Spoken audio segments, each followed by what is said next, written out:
Up to the sky, Christopher Daniels, Frankie Zay, collectively known as SoCal Uncensored or SCU! This is Catch, Hook, and Shoot, the worst podcast I've ever been on. Word.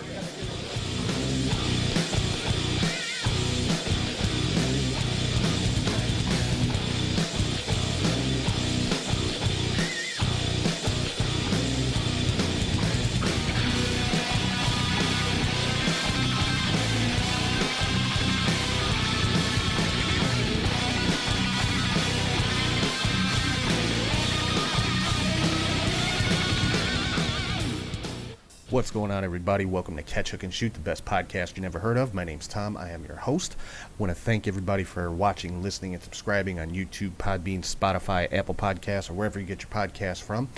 Make sure to check out CatchHookShoot.com, where you can also find all the podcasts, all the videos, interviews, and the CHS shop, where you can get all of our merchandise. You can also find more merchandise at ProWrestlingTees.com/CatchHookShoot. So I think we've got 5 or 6 t-shirt designs over there that are not on the CHS website, so check that out. And you can find us on social media on all platforms at CatchHookShoot. And you can find all that and a whole lot more on our Linktree, which is Linktree/CatchHookShoot, or you can scan this little QR code right here in the corner of your screen if you're watching it on YouTube. And if you ever want to shoot me an email, it's catchhookshoot@gmail.com. So trying something a little different this week since it's a big pay-per-view weekend. This week's show is going to be all about AEW Full Gear. It's just going to be a recap of the pay-per-view. We're going to see how it turns out, and you know, if it works, if it's to our liking, this will probably be the way that we do pay-per-view weekends going forward. Just focus on recapping the pay-per-view and make the whole show all about the pay-per-view. And this was I think a pretty good one to start off with this little experiment. So let's jump right into the first segment here, and that's the lead story. So this week's lead story, I don't think there can be any doubt, has to be Hangman Page winning the AEW World Championship. And you want to talk about long-term storytelling. This is a story that began at the inception of AEW, at that first press conference where Hangman Page was up there talking about wanting to be the first AEW World Champion, to when he won the very first Casino Battle Royale to get into that first title match against Chris Jericho, which he lost. And that just kind of started, a different path for Hangman. Ended up in a tag team with Kenny Omega, won the tag team championships, lost those championships, got kicked out of the Elite, got kind of picked up by the Dark Order. He kind of pushed away from them, and just all these ups and mostly downs for Hangman Page, and then made his return just recently in the Casino ladder match to win the number one contendership again.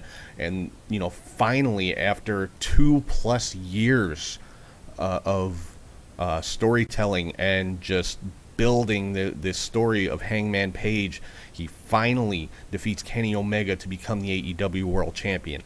I'm sorry, if you don't find that to be a compelling story, if that didn't grab your attention and keep you at the very least interested for the last 2 years, I don't know what to tell you. Maybe you just don't have a long enough attention span. I don't know.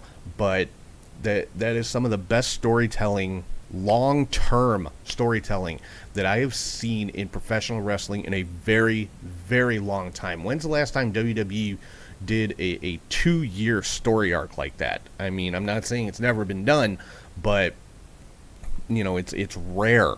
In pro wrestling these days, in any company. I shouldn't even single out WWE. It's rare in any wrestling company that a story is drawn out over that long a period of time, but it made the payoff so much better. And Hangman Page, now the AEW World Champion, congrats to him. So and the match with him and Omega was outstanding. Most of the matches on this card were outstanding, but there was one to me that stood out more than any others, and I'll get into that in just a second in the match of the week.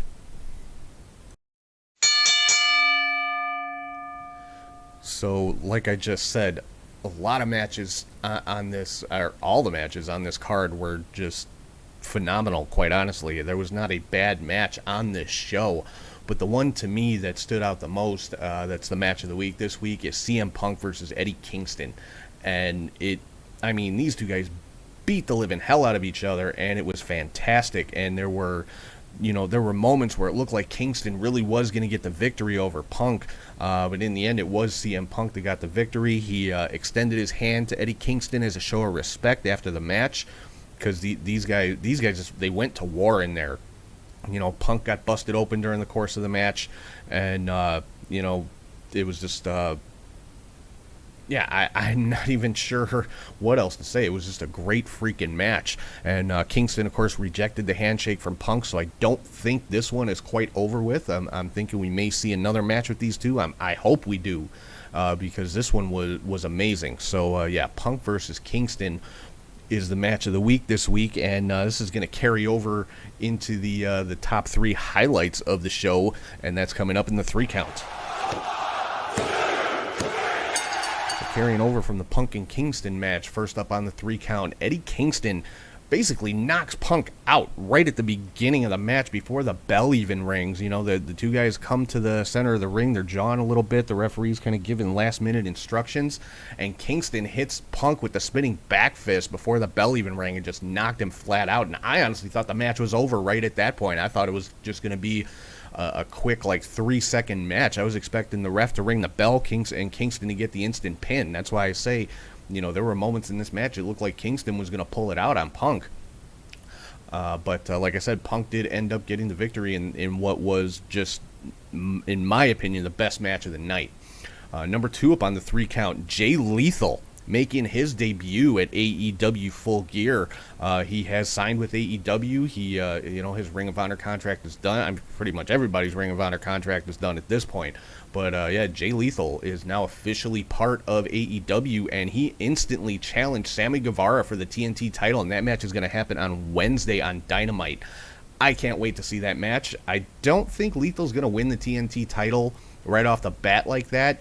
I don't know if we'll see a 20-minute draw. I don't know if we'll see maybe some type of interference and, a no contest, or maybe Sammy just gets a clean victory over Jay Lethal. I mean, who knows with AEW? Could go any which way, but I don't see Sammy losing that TNT title quite yet. And number 3 on the 3 count, Bryan Danielson defeated Miro in the finals of the World Championship Eliminator Tournament. So Bryan Danielson now is the number 1 contender for the AEW World title, and will at some point challenge Hangman Page for that belt. I don't know if they're going to drag it out to the next pay-per-view, or if it'll happen on maybe it'll happen on the debut episode of Dynamite on TBS in January. Again, could be any time. Who knows? We'll have to wait and see. So Danielson defeating Miro for the number 1 contendership. So that's going to do it for the 3 count. Like I said, we're keeping it all about we're keeping the main part of the podcast all about the pay-per-view. So we're going to skip all of the other wrestling news for the week, and right now we're going to throw it right over to Charlie G, and he is here with your Indie Cut.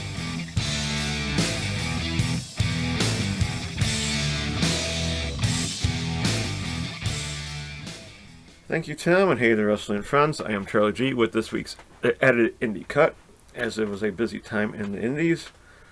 So we begin with Saturday, November 7th, Stardom, Gods of Stardom Tag League, Day 5. They start off with a couple of regular matches of Mo Watanabe defeating Saki Kashima, Sai Kamitani and Siri to a double countout. That was kind of interesting to see that. And a regular tag match of Hazuki and Kaguma defeating Azumi and Utami Hayashita. Now that was a real cool match, even though it wasn't for the tag league. Then we go to the tag league matches of Ruaka and Starlight Kid, now at 5 points, defeating Lady C and Waka Tsukiyama, who have 0. Mei Sakura and Unagi Sayaka, who have 4 points now, defeating Himeka and Natsupoi, who had 6. A little bit of an upset there, I would think. And then we had Mina Sarakawa and Tam Nakano getting 1 point as they drew against Mayu Iwatani and Rin Katakura, who have 5. So we then go to New Japan Power Struggle, which is also on Saturday. bunch of title matches. So we have the Never Openweight 6-man tag. Changing hands as Evil, Sho, and Yujiro Takahashi defeated Hiroki Goto, Tomohiro Ishii, and Yoshihashi to become new 6-man champions. For the New Japan King of Pro Wrestling title amateur wrestling rules match, this was something else to see. Champion Toriano defeated the Great Okan 6-5. For the IWGP Junior Heavyweight titles, Al Desperado defeated champion Robbie Eagles to become the champion. For the IWGP United States Heavyweight title, Kenta defeated champion Hiroshi Tanahashi, my bad, to become the champion. And of course, challenged CM Punk and anyone else who kind of would want the title match. So, can't wait to see where it ends up. Then we've, for the IWGP World Heavyweight title number contendership match, Okada defeated Tama Tonga in a real good match there. And there's rumors Okada's in the States, maybe for Full Gear, for the New Japan show, which is right after Full Gear. We'll find out, I guess. And then for IWGP World Heavyweight title, the other champion, Shingo Takagi, defeated Zack Sabre Jr. in about 30 minutes. Awesome match between these two, and go check it out if you can. You move over to Rev Pro British J Cup 2021. They're also holding their own J Cup matches, but this ended in one night. So I'll just go through the final two matches of the night. So we had Kyle Fletcher, Mark Davis, and Will Ospreay of the United Empire defeating Ricky Knight Jr., Chuck Mambo, and TK Cooper. And then for the British J Cup final four-way match, Mike Bailey defeated Connor Mills, Luke Jacobs, and Michael Oku. Over to the States, we have New Japan Strong number 65, a showdown day one from the 2300 Arena in Philadelphia. Juice Robinson defeated El Phantasmo. Real good match there. And then Clark Connors and Ren Narita defeated TJP and Will Ospreay, with Narita pinning TJP. Time will tell how this leads up to further matches, as Will was not happy, of course, since the Young Lions, as you might say, defeated his team. To Hialeah, Florida, and Coastal Championship Wrestling, Bash at the Brew 10. Brian Cage is back in action, defeating Andrew Everett, who hasn't wrestled much himself, so nice to see that.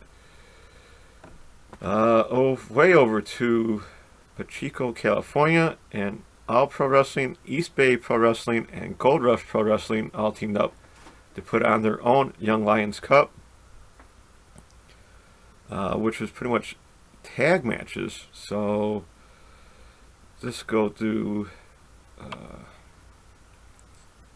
semifinal winners. Trevor Outlaw defeated Trip Jordy. Darian Bankston defeated Kid Bandit.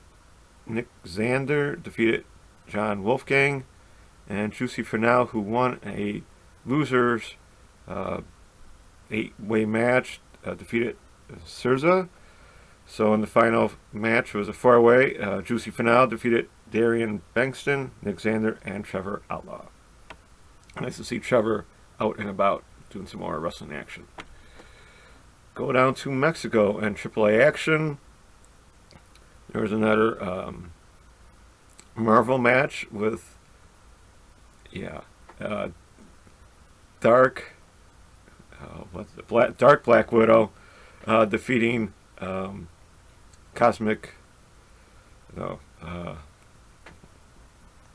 Captain Marvel. There you go. It was the new sexy star defeating Lady Marvia. So if you want to know who they were, now you know. Then there was Mr. Cease Jr. and Octagon Jr. teaming with Nino Hamburguesa to defeat Argenis, Toxin, and Villano III Jr. Real cool match there. And then Chessman, Pagano, and Psycho Clown defeated Abismo Nego Jr., Ariz, and Psychosis. A form of Psychosis, I should say. Not the old school one that we all know and love. This was an interesting match. Who was it? Someone changed. Oh no, the mask before. That was the match before. They changed mask, and it was just odd. And this last match was all right. Still in Mexico for a freelance show in Ciudad Nazalacotl. I hope I didn't pronounce that too badly. Psycho Clown defeated El Hijo del Wagner, Dr. Wagner Jr. And Monster Clown with Murder Clown defeated Dr. Wagner Jr. and Guillermo del Mar. So I haven't seen those guys in action much, but they were last Saturday. To Sunday, November 7th, and Wave, cool running. Haven't said this in a while, but they had a Pro Wrestling Diana Queen Elizabeth title three-way match with champion Yumi Oka defeating Kari Oniyama and Leon. To Stardom, Gods of Stardom, Tag League Day 6. Yeah,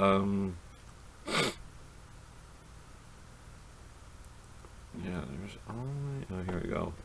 Mayu Iwatani and Rin Katakora have 7, defeating Lady C and Waka Tsukiyama, who still have 0. Hazuki and Kaguma, now at 5 points, defeating Mai Sakura and Unagi Sayaka, who have 4. And then they finished off the night with Himeka, Natsupoi, and Siri, defeating Azumi, Saikamatani, and Utami Hayashita, and a awesome match between those 6. To Rev Pro, live at the Not Pit 55 in London, England. Chuck Mambo and TK Cooper defeated Connor Mills and Michael Oku. Brandon White and Doug Williams defeated David Francisco and Joshua James. Ricky Knight Jr. defeated JJ Gale. The United Empire of Kyle Fletcher, Mark Davis, and Will Ospreay defeated Callum Newman, Lee Hunter, and Robbie X. And for the Rev Pro Undisputed British Women's title, Alex Windsor defeated Giselle Shaw to become new champion. Back here in the States, and Extreme Pro Wrestling, The Rebirth from Rochester, New York, on Fight TV. Interesting show, to say the least. They held a tournament for their XPW title. So Willie Mack defeated Matt Cross in a Lucha Underground style match, you might say. Or throwback. TJP defeated Bill Collier. Masada defeated Rhino. Brian Cage defeated Casey Navarro. That was real cool because it felt like it was Warrior Wrestling all over again. But Cage won this time. And a last Hell Standing match. Vincent from Ring of Honor defeated G. Raver. In the semifinals, Willie Mack defeated Masada. Brian Cage defeated TJP. Silas Young defeated Colin Delaney and Nick Ando. In a chairs match, Madman Fulton defeated and took on Slack to a no contest. Of course, that had to happen. And then for XPW World Heavyweight title, Willie Mack defeated Brian Cage to become champion, only to be shenanigans happening and owner coming out, and Brian Cage then defeated Willie Mack in 5 seconds to become your XPW champion. Crazy ending. I guess that's how XPW is. I don't remember it that well, so Brian Cage is kind of a heel and is your new XPW champion. Then to New Japan Extra number 2. This is on YouTube. I always say this because this is Will Ospreay against Alex Zane. I won't spoil it because it was an incredible match between these two. So check that out on YouTube of New Japan Pro Wrestling. Then we go to Jersey City Wrestling, Series of Survivals from Game Changer Wrestling YouTube in Ridgefield Park, New Jersey. So this is pretty much Survivor Series indie style, and it was all 8-man elimination tag, so that was pretty cool. Let's go with first one. Arcadia, Azrael, Grim Reaper, and Slayer defeated Dylan McKay, Jimmy Lloyd, Marcus Mathers, and Steve Sanders, with Grim Reaper getting the last elimination. Ace Perry, Braden Lee, Cole Radrick, and Hoodfoot defeated Janai Kai, Robert Martyr, Tracy Williams, and Yoya, with Cole Radrick getting the last elimination. Crowbar, Crowbar is back in action. Delirious, Edith Sorrell and Erica Lee, defeating Charlie Tiger, Alice Tater, Griffin McCoy, and Jordan Oliver, with Edith Sorrell getting the last elimination. Billy Dixon, Deltano, Joshua Bishop, and Nasty Leroy. Yeah, Nasty Leroy is in action. Defeated Big Vin, Bradley Prescott, the fourth, Steve Scott, and Veda Scott, with Nasty Leroy getting the last elimination. And then the main event was Billy Starks, Charlie Evans, Everett Connors, and Joey Janela. That's where Joey is. He's on YouTube in the Indies. Defeating Bam Sullivan, Cesar Bernoni, Charles Mason, and Slade, with Charlie Evans getting the last elimination. A cool show, so check that out on YouTube. To Glory Pro, Russell Apocalypse from St. Louis, Missouri. Nice to see them back in action. Cody Lane defeated Alex Zane. Fred Yehai defeated Camille Jackson. Warhorse defeated Aria Davari. Josh Alexander defeated Davey Vega. For the United Glory title duo tag ladder match, champions Moses the Deliverer and Raheem Della Suede defeated ATM and Eli Rossi, as well as Chris Castro and Paco Gonzalez. That'd be real cool. Allie Catch defeated Brooke Valentine. For the Midwest Territory four-way match, Tootie Lynn defeated champion Rohit Raju, Dan the Dad, and Ethan Price to become the champion. I guess that's how Tootie got her AEW Dark match. I don't know. I really don't get it. Sorry. And Crown of Glory title match, champion Mike Outlaw defeated Myron Reed. To Beyond Wrestling and Women's Wrestling Revolution, Reverse the Curse on IWTV from Somerville, Massachusetts. Or as I like to say, Somerville, Mass. Brody King defeated Ryan Gallione. Alicia Edwards defeated Kaya McKenna. Becca defeated Jody Threat. Eel O'Neill and Jordan Blade defeated Shug D and Trish Adora. Matt Cardona defeated Ted Goods. Kind of interesting match there. Jeff Cobb pretty much destroyed Wheeler Yuta in about 13 minutes. Kenny Copeland defeated Heidi Howitzer. Masa Slamovich defeated the one called Manners by pretty much knocking him out. Bear Boulder and Bear Brunson defeated Jay Lyon and Midas Black. Megan Bain defeated Max Impaler. And Alex Price defeated Ricky Champagne somehow. Yeah. On to Monday, November 8th, and Limitless Dancing on Thin Ice from Herman, Maine. Alex Price defeated Eddie Edwards, probably with the help of Becca. Divine defeated Masa Slamovich. And AC Romero, Anthony Green, and Dirty Dango. What a team there, you know. Defeated BRG, Channing Thomas, and Mac Daniels.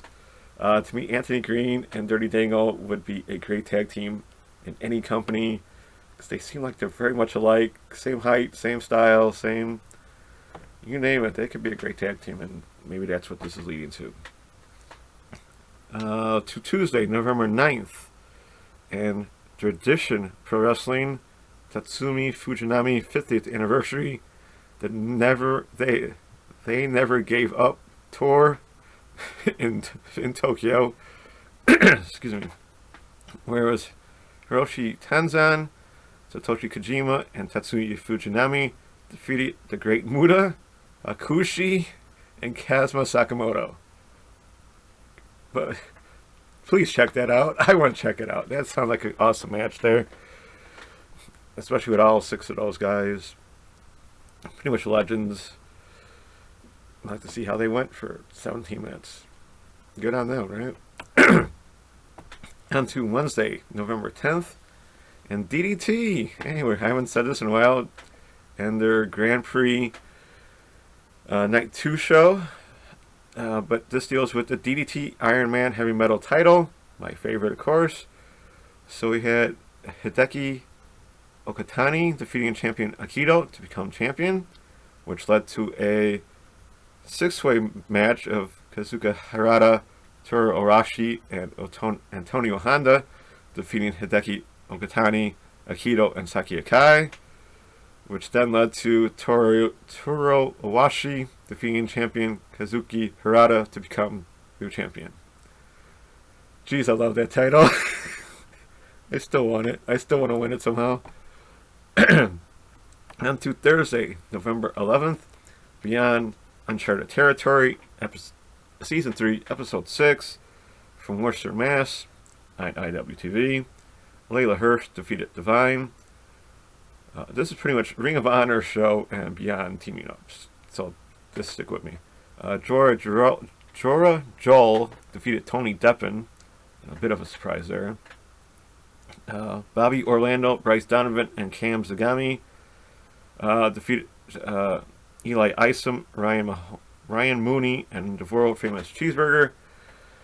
When Cheeseburger hit his Shote and Cam Zagami, pinning Ryan Mooney. Only that can happen and beyond. Ryan Galeone defeated Dak Draper. Slade defeated Tracy Williams, pretty much choking him out. In the Discovery Gauntlet, Jalen Brandon and Trevon Jordan defeated Duke Davis and Gannon Jones Jr. And in the main event, which was kind of interrupted by their stream, Megan Bain defeated Masa Slamovich. So check that out if you can. Horror Slam Wrestling and Game Changer Wrestling teamed up for Horror Slam versus GCW 2 in Detroit, Michigan. For the Horror Slam Undeniable title 5-way match, champion Kyle Barrett defeated Atlas Hightower, Gregory Iron, Congo Kong, and Kyle Coleman. Alex Weir defeated Jason Hatch. For the Horror Slam Heavyweight title, Malcolm Monroe III defeated champion Trey Miguel and Jordan Oliver in an outstanding match there. Sorry to see Trey lose a title, but now he's down to 2. And then he's down to 3, back down to 3, something like that. And then for the Horror Slam Death match, champion John Wayne Murdoch defeated Tommy Vendetta. Sorry, I did not watch that match. On to Friday, November 12th, 0-1 Wrestling. Furin's Kazan Tag Team Tournament, Night 2. Where they held semi-final matches. I'm not going to get into those. Then we had the 0-1 World Junior Heavyweight title and the 0-1 International Junior Heavyweight title, with champion Fuminaro Abe defeating Leo Osaka to retain.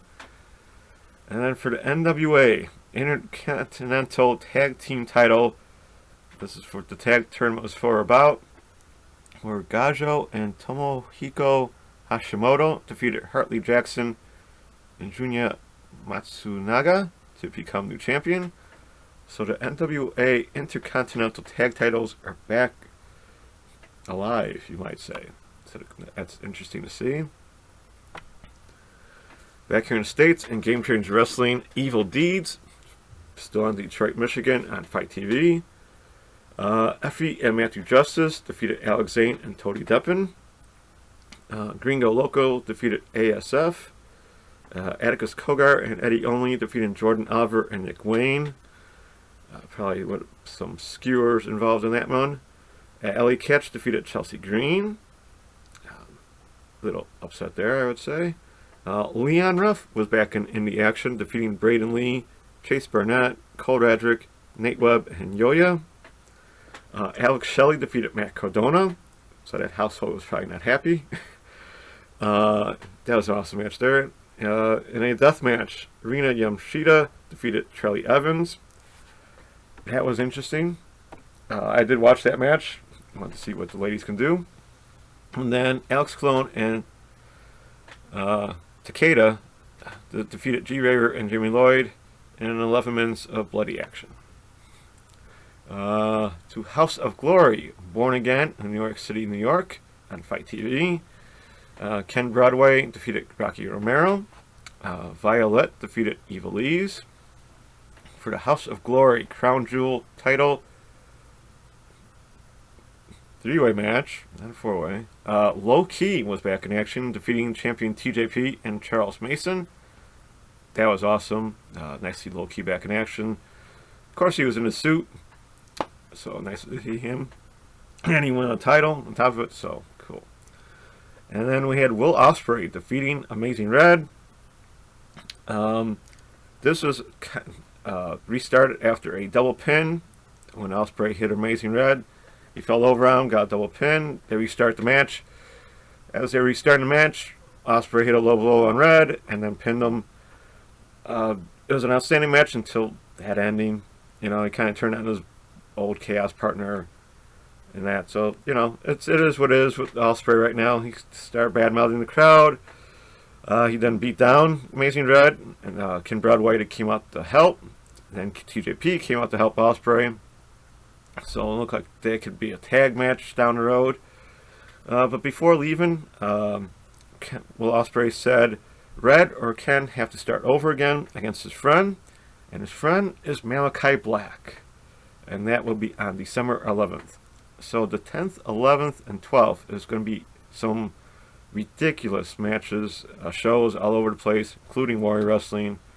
So stay tuned. I will do my best to recap those, because it will be an interesting early start of December, I shall say. So Malachi Black is heading to House of Glory, and possibly Will Ospreay to AEW with Malachi Black. You never know, right? But they're friends. Then to West Coast Pro Wrestling versus the World from San Francisco, California on IWTV. This is the last show I watched last night after so much. Reno Scum and Juicy Finale defeated Jarrell Nelson, Royce Isaacs, and Titus Alexander. Masa Slamovich defeated Nicole Savoy and Sandra Moon. Pretty good match there. Mr. Iguana put on a cool match defeating Steven Cesario. Carl Fredericks defeated Roy Horace. Yuya Uminora defeated Levi Shapiro. Tomohiro Ishii defeated Vinny Massaro. That was a nice hard-hitting match there. Jeff Cobb defeated Chris Dickinson in and out. Great match there. Hope they can do that again on some bigger stage. And then for the West Coast Pro Wrestling Heavyweight title, champion AJ Gray defeated Black Taurus. That was really good. Another hard-hitting match between those two. They actually shook hands at the end of the match, which is kind of rare for both men. At the end, as AJ Gray was saying he'll take on outcomers, Jacob Fatu came out and all hell broke loose, and he wants a match. And it looked like these two really hated each other, and if there is, that match should be really good. If they was just a show, they still put on a great show. So that will happen also sometime in early December. Then lastly, I'm sorry I'm talking so long, CMLL, Super Vernus show. Yeah, lucky I'm saying these correctly. Grand Guerrero, Ultimo Guerrero, and Atlantis Jr. defeated Euphoria, Mephisto, and Valor Joe Jr. And then for the CMLL World Heavyweight title, champion Hichario, hope I said that correctly, retained against Cavernario. So that had to be real cool to see. Whew! That's it for me. Until next time with more show results and recaps. Don't forget, keep enjoying wrestling world how you like it, wherever you can, however you can. Thank you for watching or listening. Hope you enjoyed the cut. Keep safe, take care, and be kind, everyone. Back to you, Tom. All right, thank you very much, Charlie. So we're going to keep rolling right along with our AEW Full Gear recap here, and we're going to continue that with what I would consider the standouts, the individual standouts from this pay-per-view, and that's coming up in the top 5.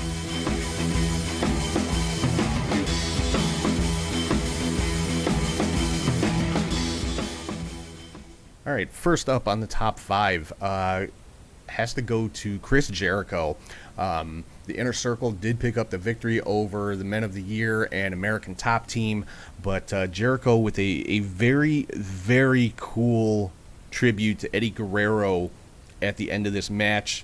hitting the frog splash, dropping down to a knee, pointing up to the sky. Just a very, like I said, very cool, very classy, very nice tribute to Eddie Guerrero.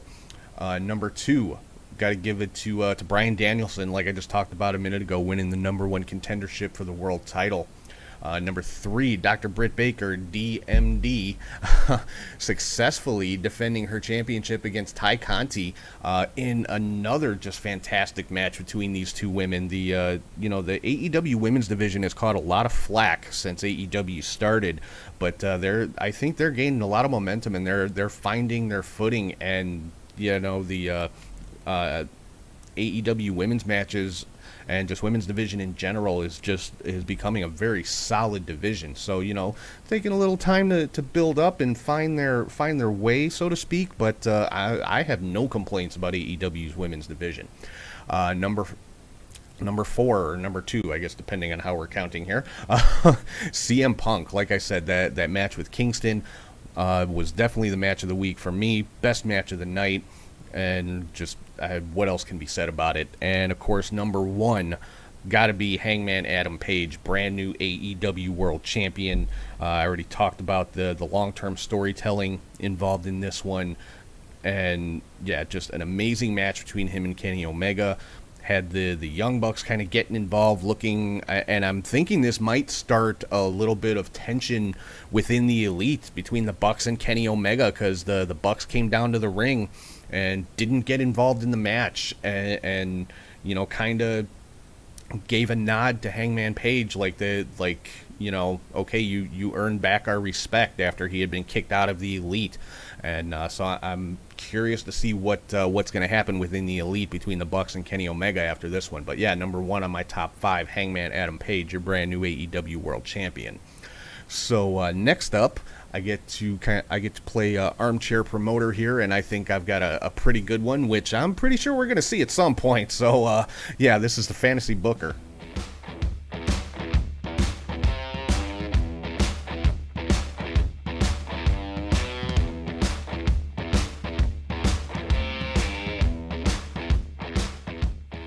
So I just talked a little while ago about Jay Lethal signing with AEW, and this to me is a huge signing. Jay Lethal, 20-year veteran.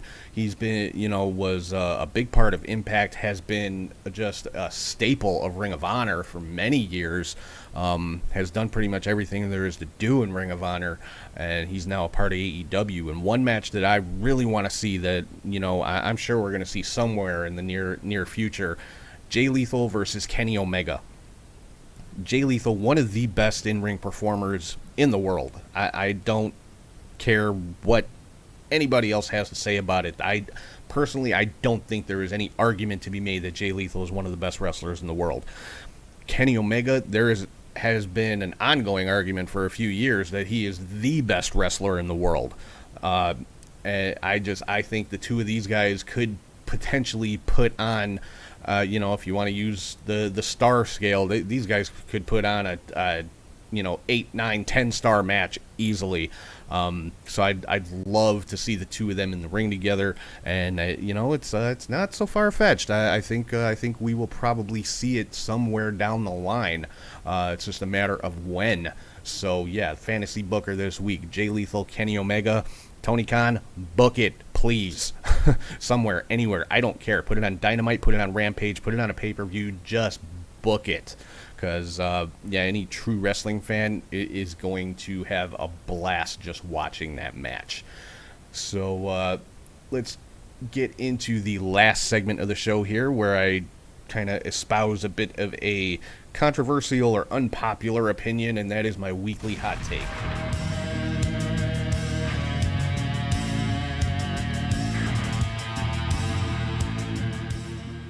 All right, so the hot take for this week is kind of directed at the IWC, the Internet Wrestling Community, and primarily at the ones who want to argue back and forth about AEW sucks, WWE sucks, and that's really where the competition is. I've said it many times. The competition is more among the fans than anything else. I think the fans put more stock in the TV ratings than the actual companies do. Not saying the companies don't care about them, but it's more of an argument between the so-called fans than anything else. But my hot take is this: AEW pay-per-views and WWE pay-per-views can't be compared to one another. They just can't. They're totally different products. You know, it's the old cliche, apples and oranges. You know, you can't compare the two. AEW's pay-per-views are quarterly.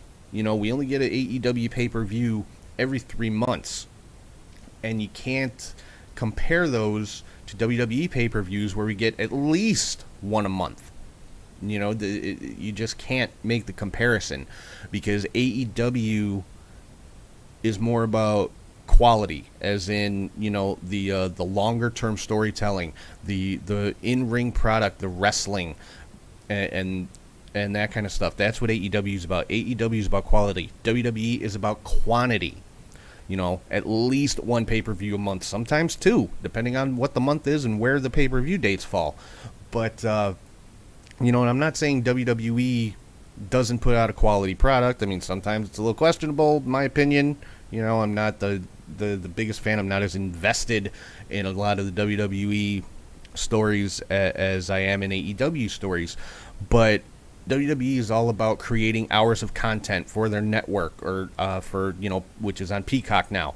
But so that's I think the driving force between WWE is just creating content, as much content as they possibly can. And you know, sometimes I'll say it, the quality does suffer. The storytelling suffers. AEW is more about the quality, but as a result of that, it's different philosophies, is my point. You know, that's why I say you can't compare the two. With AEW, when their pay-per-views come up, you're getting the payoff of at least 3 months of storytelling, sometimes longer. You know, with WWE, when the pay-per-view's done, they're right into the next pay-per-view. They don't have time from one pay-per-view to the next to fully develop a storyline. The pay-per-views are almost incidental at some points. You know, it's like you may start a storyline at a pay-per-view, or the pay-per-view may come, you know, a week or two into a storyline. You may have a storyline that extends over 4 or 5 pay-per-views sometimes.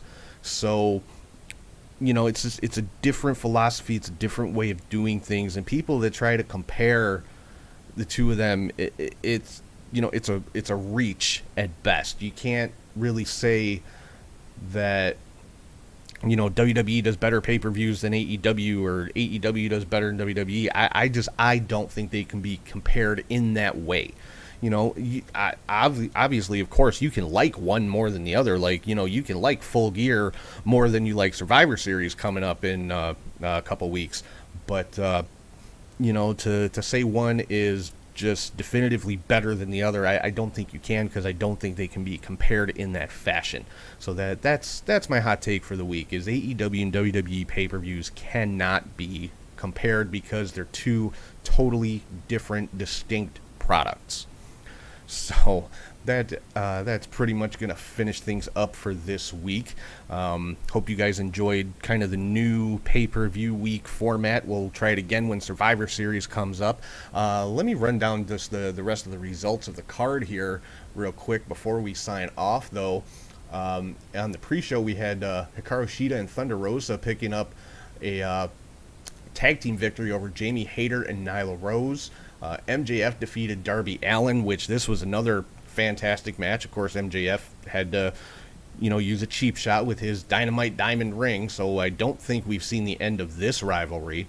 The Lucha Brothers retained the AEW World Tag Team Championships in an amazing tag team match against FTR. This one was a contender for match of the week. Actually, all of these were contenders for match of the week. MJF and Darby Allin, Lucha Brothers versus FTR, Danielson defeating Miro. Then we had Christian and the Jurassic Express picking up the win over the Super Click, which is Adam Cole and the Young Bucks, in a Falls Count Anywhere match. Damn good match. This reminded me of like an old-time bunkhouse match, honestly. Cody Rhodes and Pac got the win over Malachi Black and Andrade. Like I said earlier, Britt Baker retained the women's world title against Ty Conti. Punk got the win over Kingston. The Inner Circle defeated the Men of the Year and American Top Team. And once again, Hangman Page, your brand new AEW World Champion, picking up the win over Kenny Omega. So that's going to wrap things up for this week. Like I said, I hope you guys like the new pay-per-view week format. We're going to try this for the next few pay-per-views, see how it goes. Of course, I'll be making some tweaks and adjustments and, refining it a little bit. I'm just kind of, like I said, I'm experimenting here. It's my show and I'm allowed, so it is what it is. But, so yeah, like I said, hope you guys enjoyed it. Thank you to everybody for watching, listening, and subscribing on YouTube, Podbean, Spotify, or wherever you get your podcasts from. Make sure to check out CatchHookShoot.com. Find us on social media at CatchHookShoot. Check out the Pro Wrestling Tees store at ProWrestlingTees.com/CatchHookShoot. And you can find links to all of that on our Linktree, which is Linktree/CatchHookShoot. And if you ever want to shoot me an email, it's CatchHookShoot@gmail.com. So with that, I'm going to sign off. Hope everybody has a great week. Enjoy all the great wrestling coming up this week. I can't wait to see the fallout from Full Gear coming up on Dynamite. But enjoy everything coming up this week, and I will talk to you guys soon.